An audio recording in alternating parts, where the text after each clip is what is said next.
حي على الفلاح.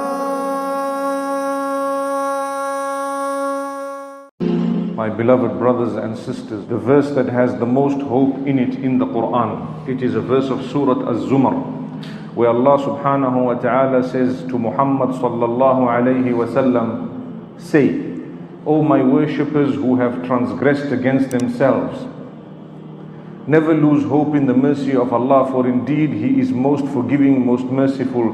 He will forgive all your sins. I want to highlight to you the mercy of Allah.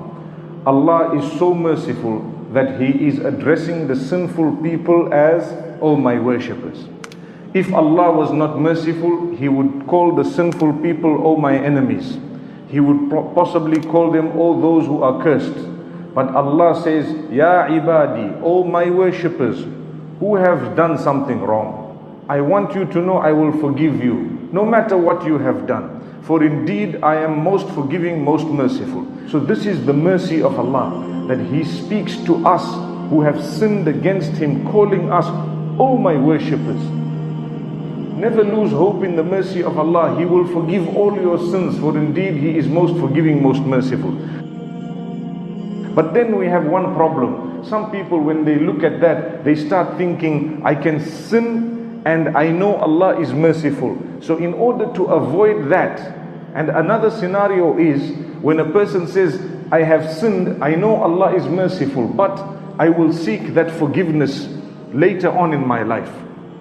Not now. I still want to sin a little bit more. Some people think like this. I'm not yet ready to repent to Allah subhanahu wa ta'ala. So then Allah says, you'd better get back to Allah subhanahu wa ta'ala and surrender to Him very quickly before punishment comes to you and no one will help you. May Allah protect us from earthquakes. May Allah protect us from floods. May Allah protect us from any form of punishment. Not to say that every time there is an earthquake or a flood, it is the punishment. Sometimes it is a test of Allah subhanahu wa ta'ala. But when you have been transgressing against Allah, then indeed it is a punishment. Remember this. You ask yourself, am I a good person? Am I trying to please Allah? Am I seeking the forgiveness of Allah? If the answer is yes, then the negative that comes in your life is not the punishment of Allah. He won't punish you whilst you are seeking forgiveness. But there is an issue where if you are sinful and you are transgressing against Allah and you have no intention of turning to Allah, then when something negative happens to you, it is indeed the punishment, the rod of Allah has now whipped. May Allah subhanahu wa ta'ala forgive us. So the first type of prolonging in sin and not seeking forgiveness, Allah says the punishment may come to you in a way that nobody will be able to help you at all, no matter what and who they are. The second type of punishment, Allah says, quickly follow the best of what is revealed to you. Follow the Quran and the Sunnah. You know, if you ask yourself as Muslims, what do you follow? You must always ask yourself that question. What do you follow? You need to have a specific answer.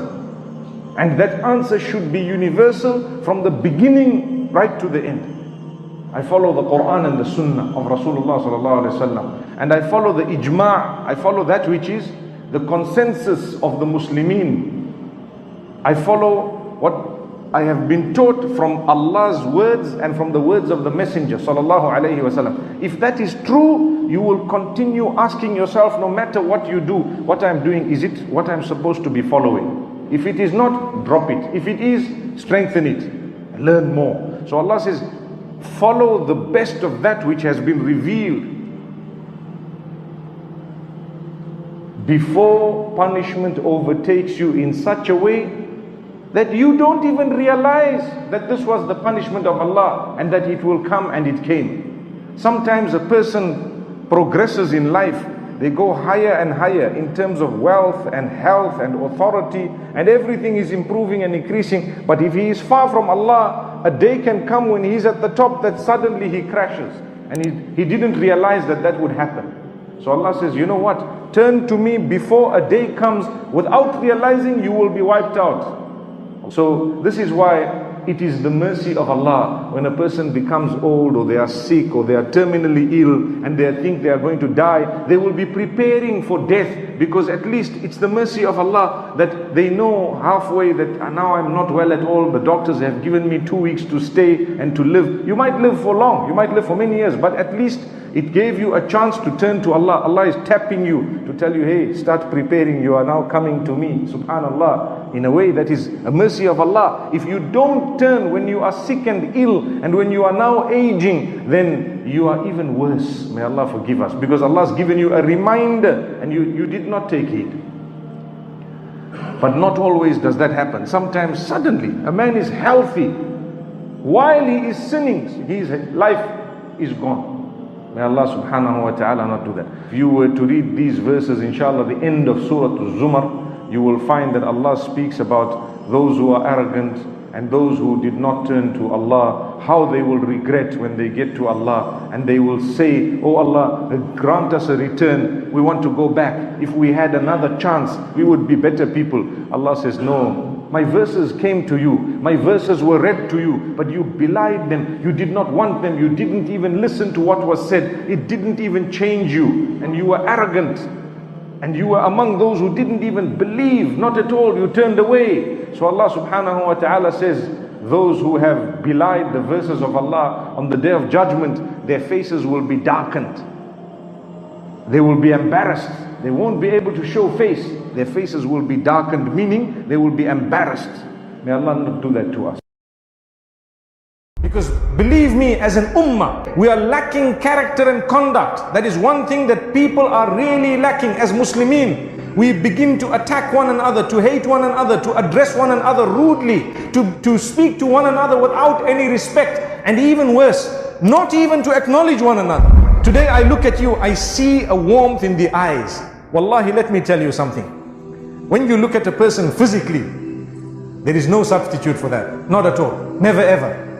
Physically, it's a gift of Allah. This is why the hadith has said, let that moment be a moment where you touch the life of the person that you've been blessed with, or you've been afforded the opportunity to actually interact with, to actually physically see them, touch them quickly by saying what? Assalamu alaikum wa rahmatullah, with a smile. That's an act of worship. So I greet you, it's an act of worship. I smile at you, looking in your eyes. Wallahi, the warmth, I feel it. Wallahi. And you will definitely feel it. You can feel the genuineness. There is a connection that will never be substituted.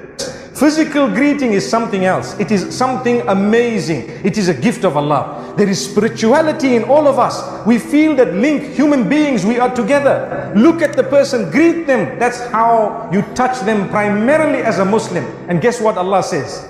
If I looked at you and I greeted you, Assalamu alaikum wa rahmatullah, and I just looked at you, you would have to say wa alaykum assalam wa rahmatullah as a bare minimum. May peace be upon you as well, and the mercy of Allah. And you may want to add wa barakatuhu and his blessings. You may want to add that, because Allah says in the Quran, وَإِذَا حُيِّيتُم بِتَحِيَّةٍ فَحَيُّوا بِأَحْسَنَ مِنْهَا أَوْ رُدُّوهَا إِنَّ اللَّهَ كَانَ عَلَى كُلِّ شَيْءٍ حَسِيبًا.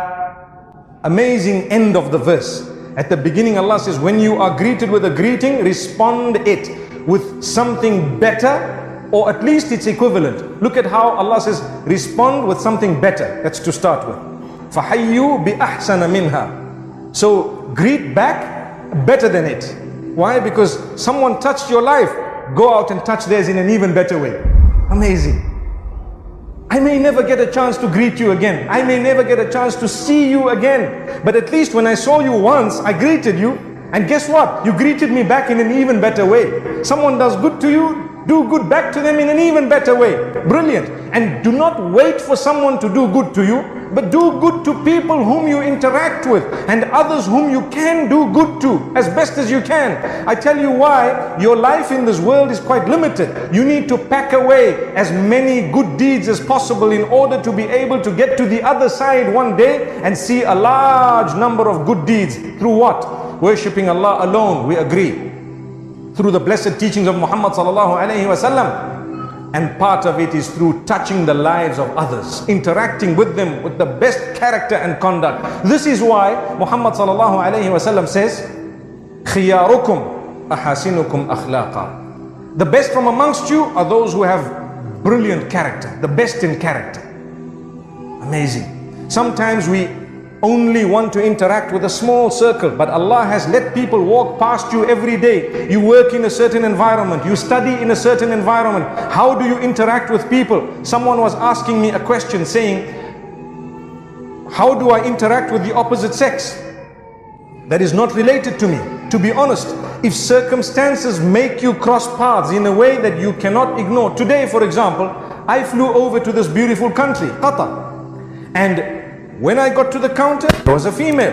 So within whatever I can, with respect, bearing in mind that I'm a Muslim, without something that is unnecessary, but at the same time, with character that is as exemplary as possible, you will have to put forward your ticket, you have to put forward your passport, you have to answer a few questions, because there is nothing you can actually do about it. But to now that you have this particular situation, make the most of it to touch the life of someone in a way that when you disappear, they feel closer to Allah as a result. Why? Because it's the teachings of Allah that asks you to be kind to people so that they can relate to the Maker. If we were to be as horrible as possible to everyone, believe me, nobody would be seated here today. So Allah subhanahu wa ta'ala makes it quite clear that in this world you will get a lot, but you may not get what you want, because this world is not all about getting what you want. For that we have kept a certain place known as Jannah, paradise. We always say paradise would lose its value if you had to have everything you wished for in this world. Because then you would get to the hereafter and say, well, I already had a life where I got everything I wished for. What's the point of having this life? Therefore, part of the plan of Allah is none of us, no exception to this, will ever get every single thing we just wish for. No, there has to be restriction in order for us to appreciate Jannah. The day Allah says, فيها ما تشتهي الأنفس وتلذ الأعين. In it, there is everything that the soul shall desire. Everything the soul desires, you will achieve, you will have, it will be yours, you will get it on condition that you desire that while you are in paradise.